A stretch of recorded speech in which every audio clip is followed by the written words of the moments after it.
So, welcome everybody. Thanks for giving me some time to talk about this digitalization disruptor. I'm going to have a focus on the capability trap, but have a look at some of the other topics that I've come up with as part of this reading into this.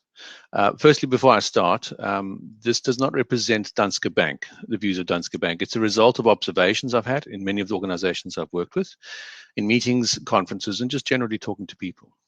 Second thing is I'm technical. This is more of a social sciences type discussion or emotional intelligence. It's based on a study, and I say study, what I really mean is I Googled and I did a bit of reading. So I need to use crib notes. So if I tend to look down, it's because I'm reading my notes. They will be required. The agenda is fairly short. I'll give a quick introduction into myself and some of the concepts. I'll have a look at some of the normal disruptors to digitalization. We'll look at the capability trap, explain what that is and how it affects digitalization, and then maybe look at some of the ways we might address some of the issues. Peter Bendor wrote an article giving a number of reasons why digitalization strategies fail. And among them, he mentions a lack of upfront commitment, the failing to take an iterative sprint approach, and taking the technology first approach. But predominantly, he feels the reason why 70% of digital transformations fail is because people in the organization have fatigue from continuous change within the organization. And this is what I'm going to focus on. It's this fatigue within the organization and the lack of capabilities it brings out that we'll go through. So firstly, a bit of an introduction. I live in Copenhagen. I have lived in other countries around the world. I worked in other banks across the world, and I'm currently Chief Enterprise Architect for Danske Bank. No, you'll have to excuse the difference between the photo and real life. Rocking that COVID look with the whole long hair and long beard and headset, so you'll have to excuse me on that one. So before we start, a lot of people, when they talk about digitalization and why they necessarily fail, besides the technical things, there's always the culture of an organization. And through the years of working with different organizations, I've had a number of conversations with people on the ground and people in different levels of organization. And these are the kind of statements I've collected over the years. And they work on different parts of the culture. The first one, we've done this for the last 40 years, why change now? That's a very legacy mindset. It's a way of, I don't want to change. I don't want to take this on. Arguments like, if we move data around the organization, how will we manage DR? It's confirmation bias. It's a confirmation that where we are today doesn't need to change, because if we change, we inherit more problems. The third one is no manager has ever been blamed for delivering badly on time. One of my all-time personal favorites. It talks about the achiever manager, and we'll get back to that a bit later on. A lot of times you hear people saying this is just another strategy. There's no belief in what is actually going on. Oh, I've been doing this for a long time. We know what we're doing. Go away. These are yesterday's heroes. They don't want to change. Or the favorite is, we've been busy. We are busy. We have no time to do it any other way. We just have to do it now. And that's not wanting to let go of that comfort zone. This all leads to the culture of an organization. And the culture is defined as how we get things done. Mind your head is the important phrase over there. So I want to have, as part of this research, I wanted to have a look at what is the general reasons and what do people document as being reasons why digital strategies fail. And most of the articles I found were related to technical or strategic decisions and not necessarily the people on the ground and the impact on them. But I thought I'd bring some of these strategic and articles to the table, because otherwise my talk would be very short and you will be very bored. So the first view I'm going to look at is the consultant's view. And Jacques Bochen and some of his buddies, Tanguy, Martin, and Paul, wrote an article of why digital strategies fail from a consultancy, McKinsey Digital. They list 5 pitfalls. The first pitfall, they say, is there's a unclear definition of the word digital. Is it an IT term? Is it a marketing term? Or is it a sales term? They say, well, by lacking this clear definition, organizations struggle to connect their digital strategies to their business. The second pitfall they mention is the misunderstanding of the economics of digital. Digital is destroying the economics of rent, the economic rent. Or digital is driving the winner takes all economies. Or digital rewards first movers and some super fast followers. How do you compete with that? Pitfall number 3 is overlooking ecosystems, and incumbents tend to do this. Unlike startups, we don't look at the ecosystems in the market. Amazon, AWS, Azure, these provide a lot of networks and a lot of platforms that we should be looking at, ecosystems that are available to us. But we generally, it's not that we avoid them, we tend to go back to grassroots, to the way we do things before. Another good example of ecosystems is Apple Pay or any other payment rails providers. Again, overlooked because we want to do things the old-fashioned way we've done things before. The fourth pitfall they mention is the over-indexing on the usual suspects. We tend to focus on startups, the new kids on the block, but incumbents can be just as disruptive in their digitalization. And also, we shouldn't only focus on B2C connections and digitalization of that. B2B can also have competitive implications. And then finally, the last pitfall they mention is the missing the duality of digital. We tend to only focus on creating competitive or completely new services or functionality, where digitizing current businesses and innovating new models can have just as much of an advantage. So that's the consultant's view of why digitalization strategies fail. There's also the academic view. And this is where Professor Michael Wade from the IMD Business School of Management wrote a paper called Digital Transformation, 5 Ways Digital Organizations Fail. And he mentions 5 fundamental factors within that. The first one is that we focus on disruptors rather than the disruption. And he gives a great example of Napster. It was a startup about 2 decades ago in the 90s, but early noughties, and they wanted to allow users to buy just 1 or 2 songs. The music industry didn't like that. They killed Napster, or not physically, but they killed the economy of Napster because they wanted to continue selling CDs with a collection of songs. Apple then appears from the outside and captures that lion's share of the market. The music industry failed to see that Napster had unleashed a new key disruption, the disintegration or disaggregation of songs from albums. By focusing on the disruptor, Napster, the music industry took their eyes off the actual disruption that they were causing and lost that share of the market. The second factor that they mention as being fundamental to failure is you build a digital strategy. And they said this can be dangerous for 2 reasons. Firstly, a digital strategy typically places too much attention on the word digital as the objective. It often diverts attention away from the more important goals, such as reduced cost, higher revenues, increased customer satisfaction, and any other measures of performance. They also state that by focusing on a digital strategy, you end up with 2 strategies, one digital and one organizational. At best, this is confusing. At worst, it's value destroying. Separate strategies inevitably lead to an overlap and conflict. As the third factor for failure, they mention that we pay too much attention on digital disruption when there's plenty of disruptors continuing in the market from traditional sources. The political, economic, and social shifts, they also cause disruption, but we lose focus on those because we focus on the digital side of things. You also mentioned in the fourth point is that we tend to focus on digital silos and digitizing those.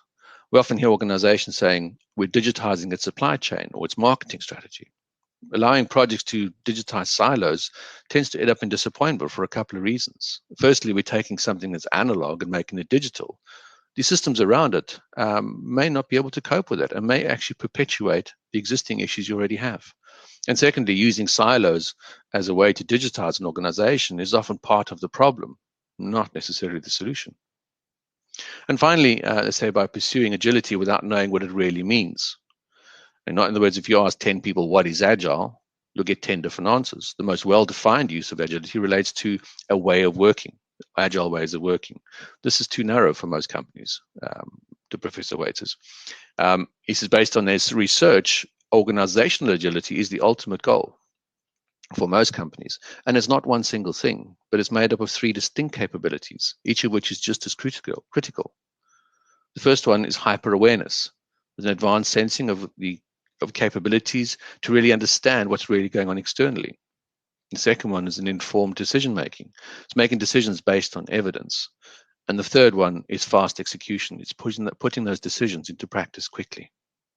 So those are the reasons why the market tends to feel that these digitalization strategies fail. I'm going to rather move on to the other aspect that I've picked up on, and hopefully so have you. But before we go there, I have to explain what the capability trap is and why I've chosen it as a reference. Capability trap is essentially the increasing of short-term performance at the cost of improved capabilities. It was envisaged or created or recognized in the manufacturing industry. When you had a factory of machines and equipment that was doing certain tasks, and if you wanted to increase output, management would, let's say, shout at people on the ground. They would put more effort into creating more output. And what happened is the maintenance of those machines, the improvement of those machines suffered because the workforce did not have the capacity anymore to maintain the capacity of output they were creating. And if you look at the diagrams, you can see that the expectation of raising the effort is that if we increase the effort, the time spent working, and decrease the time improving, our capacity will increase. That's the expectation. The reality is, over time, capabilities decrease because they're not being improved. And the result is we have a temporary capacity increase followed by a decline. And the same could be said for any manufacturing industry. I want to take that one step further and compare that to the J curve, which is how you could say a digital strategy follows the feelings, the thoughts behind an organization. And it seems to be the inverse of the capability trap. In the diagram on just presented, the top line, the top dotted line, is like the illusion of the capability trap, where we assume increased capacity by applying more effort. Stakeholders expect immediate results from a digital strategy. The middle line, this lightly dotted line, is what stakeholders should expect. There is going to be a decrease in performance. There is going to be a disruptive period. The red line is what actually happens. And we need to try and address that red line. I took these two and combined them. And combining them, it looks remarkably like the Dunning-Kruger effect. Now, for those of you who are not familiar with the Dunning-Kruger effect, it's a study that says the less you know about a subject, the more you assume to know about that subject. They, in a very derogatory way, call it Mount Stupid. The less you know about a subject, the more you think you know about the subject. But as you learn more about a subject and gain more experience in it, you realize that actually you don't know much about it at all. And they fall into this valley of despair. But if you continue to gain wisdom and continue to go up the slope of enlightenment, you eventually become the guru of that subject and you move away from being on Mount Stupid. But if we combine the two together, the J curve and the actual capability trap, it does represent a diagram which looks like the Dunning-Kruger effect. We have the initial elation from perceived benefits of the stakeholders, followed by a drop in belief due to the reality of what's actually going on, and then hopefully followed by an increase in capabilities as we improve the organization and as we grow. Now, I could have chosen the Gartner hype cycle as a combination or as a similar diagram as well, but it wouldn't make any sense in this talk, so I'd rather choose the Dunning-Kruger effect. But it's in this drop into this valley of despair that the capability trap exists that I'm talking about today. Sorry, cables. So the way I've noticed is this capability trap that I'm referring to, this falling into the valley of despair, it happens across 3 layers of an organization. At the top, we have senior management or the business layer. And this is where oversimplification and filtering creates this misunderstanding or the misinterpretation of what's happening. We're often so busy trying to sell the idea of the strategy or trying to explain the idea of the strategy in very simple terms that we miss out on the details or the actual impact of the organization on that strategy. So we communicate the benefits, but exclude the slowdown or the effort on impact. Now, I'm not saying this is the case for everybody, but I have noticed it happens quite frequently. The other level of the organization is middle management. Once we get down to the stage where we start to drive a strategy and we start to deliver, we hand it over to a level of the organization that is required for implementation. And at this layer of management, we measure them by KPIs. And these define how these layers deliver their objectives. And it's how we measure them. And these are short-term measures because they affect people's bonuses and the career progressions. So what generally happens is when a decision is made to do something in line with the strategy or in line with the business requirement, the strategy tends to suffer because it might take too long.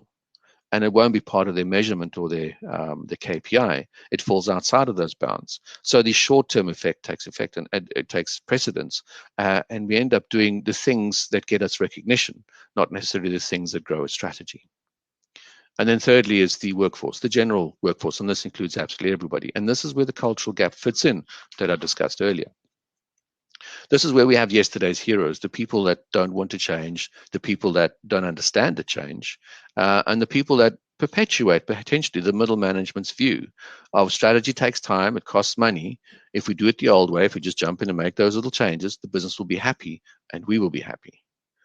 And it's these three levels that I find is where this capability trap exists, and it's the capability of the people, not necessarily to want to deliver, but to deliver in the way that they be measured or understood is what the strategy is all about.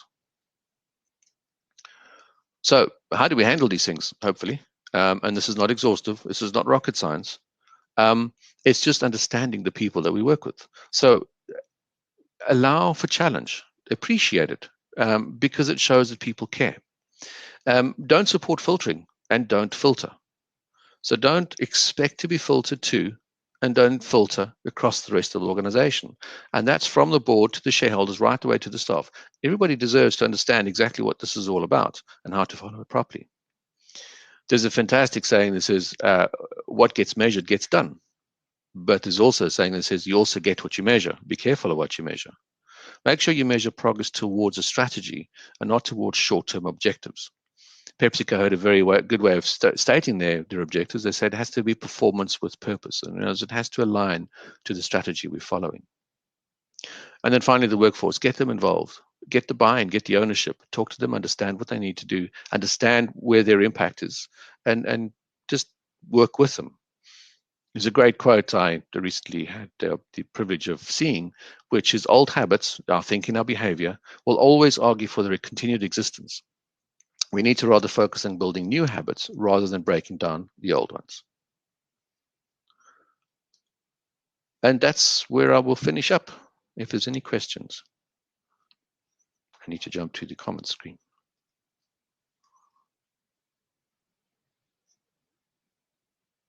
Oh, I saw I didn't turn my camera on.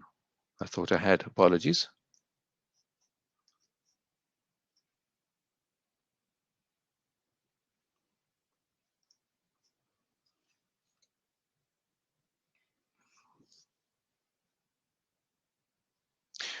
Question there from Philip. How have you worked internally at Danske Bank to ensure that EA's views are listened to and taken on board? That's an excellent question, and considering that one of them is in this conversation as well, I need to be careful how I answer. No, I'm only joking, Thomas. I think it's a difficult question. It's as part of a strategy we're driving today. We try and include everyone in part of a conversation. The enterprise architects are not seen as necessarily an authority, but rather a center of excellence. It's how we ensure they're listened to, I think, is inherent in the position that they hold. It's not an ivory tower. And I'm not exactly sure I know how to answer that question from my perspective. I see enterprise architects as the people in the organization who strategically know what should happen across the organization, and so does my colleagues. I just don't know how to answer that question from the offset, Philip, but it's a very good one. It's very thought-provoking.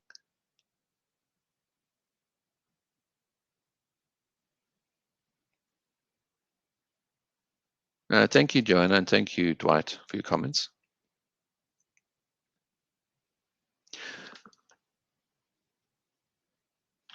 How have you approached the challenge of accepting business desire for short-term digital solutions while driving long-term strategic solutions? That's an ongoing challenge, John. And depending on the organization I've worked with, the challenge has been slightly different because of the cultures of the organization. I'll give you an example.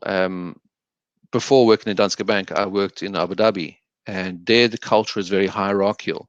So the general culture tends to be, if you want to get something done, escalate, and somebody with authority will tell people what to do. I don't believe it's the right approach, but it does work in some instances. The actual trying to get over short-term benefits versus long-term strategic solutions is how you measure that KPI, how you measure what is required from that organization. Apologies, I'm getting pop-ups here. And making sure that the objectives you set, the KPIs you set, measure the progress against the strategy and not the progress against the requirement from a business. And Thomas, thank you for answering. You said you answered the question is by being competent in delivering value. That's a very good answer, Thomas. I should have thought of that myself. I only have a few minutes left, and I have one more slide to finish up with. If you don't mind, I'm going to jump to that. This is a view of the job of a great leadership. And as enterprise architects, we are part of leadership as well. It's by Douglas Reddy from MIT. And he says the first thing we do is we should create clarity. We should understand, make sure the organization understands what's required, what we're trying to do, and the reasons why we're doing that. Secondly, we should unleash the energy in the organization. We should create that collective ambition. So everyone understands and knows exactly where they're going and what they need to do to get there. We need to build up trust within the organization. We need to trust the organization needs to trust us. And we need to celebrate the small wins that we have on a regular basis. Not wait till the end, but celebrate the little ones in between. And that way try and shape the tomorrow that we're trying to move towards. That's all I have. If there's any more questions, I think we have 4 minutes left. If not, I thank you very much for your time. Appreciate you being here and for listening to me. Where does EA fit into your organization? Gregory, quick question. As I mentioned before, in the current organization, enterprise architecture is the center of excellence. We've adopted the Spotify model, so we work on tribes and service and center of excellence across the organization.